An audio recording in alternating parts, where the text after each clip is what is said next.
Hello everyone, welcome back to my channel. मैं हूं भारती और आज आप लोगों के लिए लेकर आई हूं कहानी बंदिश इश्क का एपिसोड नंबर 29। तो चलिए ज़्यादा बातें ना करते हुए हम कहानी के अगले भाग की तरफ बढ़ते हैं।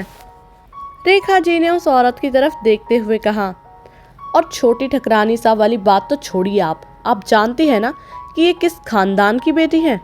इनका परिवार आपकी 7 पुश्तें खरीदने के काबिल है और जाहिर सी बात है कि इतना बड़ा परिवार यूं ही तो अपनी बेटी का रिश्ता तोड़ेगा नहीं, कोई कारण तो रहा ही होगा।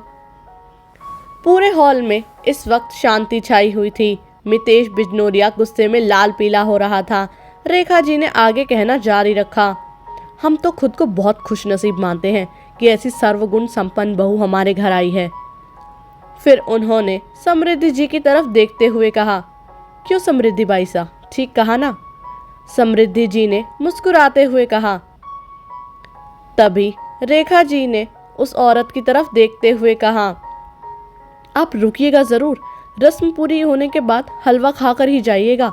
वो क्या है, हमारी बहू हलवा बहुत अच्छा बनाती है, क्या पता इसी बहाने आपकी ज़ुबान भी थोड़ी मीठी हो जाए। ये सुन जहाँ हॉल में सभी बैठी महिलाएं धीमी आवाज़ में हंसने लगी, वहीं उस औरत का मुंह गुस्से से तमतमा गया। लेकिन सिर्फ वही नहीं थी, वहाँ जो रेखा जी की बातें सुनकर गुस्से में उबल रही थी, मितेश बिजनोरिया उससे कई ज़्यादा लाल पीला हो रहा था। उसने बड़ी गंदी नज़र से रेखा जी की तरफ देखा और मन ही मन बोला, एक बार बस ये प्रॉपर्टी मेरे नाम हो जाए, सबसे पहले तुम्हारी ही हेकड़ी निकालूंगा। बड़ी ठकरानी सा, तुम्हारे शरीर के साथ तुम्हारा ये घमंड भी ना रौंद दिया तो मेरा नाम मितेश बिश्नोरिया नहीं। इतने सालों में साला एक बार भी भाव नहीं दिया, एक एक चीज़ का बदला लूँगा। फिर उसकी नज़र समृद्धि जी पर पड़ी तो उसने गुस्से में उन्हें घूरते हुए मन ही मन कहना जारी रखा, और तू अपने पति के खानदान की इज्जत की कोई परवाह नहीं है ना तुझे? आज रात सारे पर काट के रहूँगा। और इतना कह वो समृद्धि जी को तीखी नज़रों से देखने लगा। वहीं दूर बैठी अन्वीक्षा ने उसकी नज़रें भांप ली और किसी अनहोनी के होने की आशंका ने उसके मन को घेर लिया।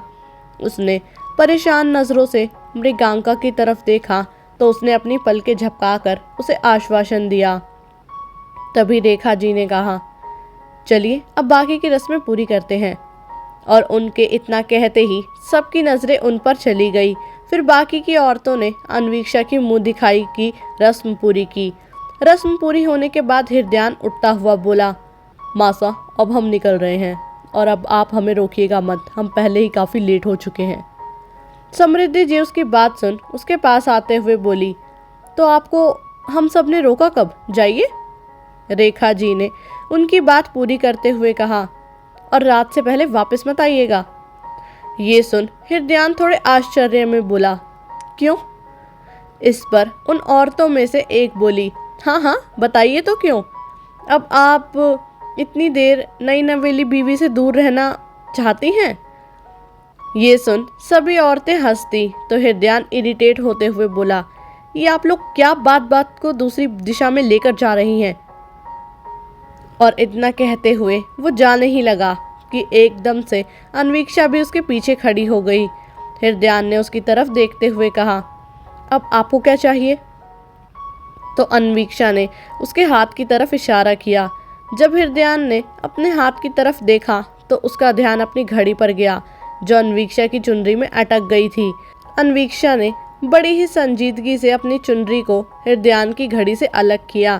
तभी एक औरत बोल पड़ी, देखिए अब तो भगवान भी यही चाहते हैं कि आप अपनी बीवी को छोड़कर ना जाए छोटे ठाकुर। हृदयान मुंह बनाते हुए बोला, कितना दिमाग लगाती हैं आप फालतू की बातों में। और ये बोलते हुए वो बाहर चला गया। हॉल में बैठी हुई सभी औरतें हंसती।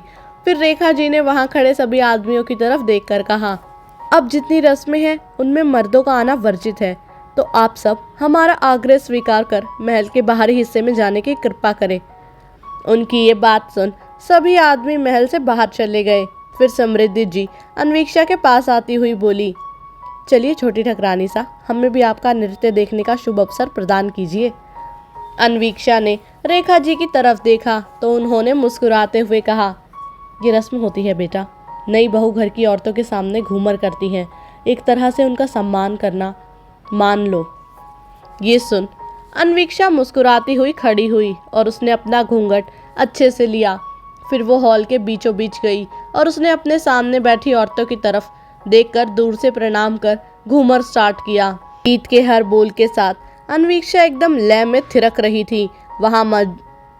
गीत के हर बोल के साथ अन्वीक्षा एकदम लय में थिरक रही थी। वहाँ मौजूद सभी लोग उसे मंत्रमुग्ध होकर देख रहे थे। अन्वीक्षा ने बड़ी ही संजीदगी के साथ नृत्य पूरा किया। राजस्थानी संस्कृति की झलक उसमें साफ दिखाई दे रही थी। वहीं मृगांका दूर बैठी उसका सारा डांस रिकॉर्ड कर रही थी। वहीं दूसरी ओर हृदयान की गाड़ी एक सुनसान इलाके में बने घर के आगे जाकर रुकी। एक आदमी दौड़ता हुआ आया और उसने जल्दी से गाड़ी का दरवाज़ा खोला।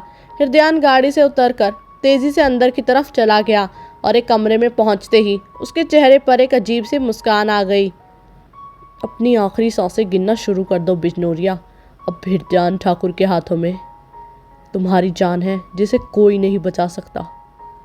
आगे क्या होगा जानने के लिए सुनते रहिए कहानी बंदिश इश्क मेरे यानी भारती के साथ। उम्मीद करती हूँ कि आप लोगों को ये एपिसोड जो है वो पसंद आया होगा।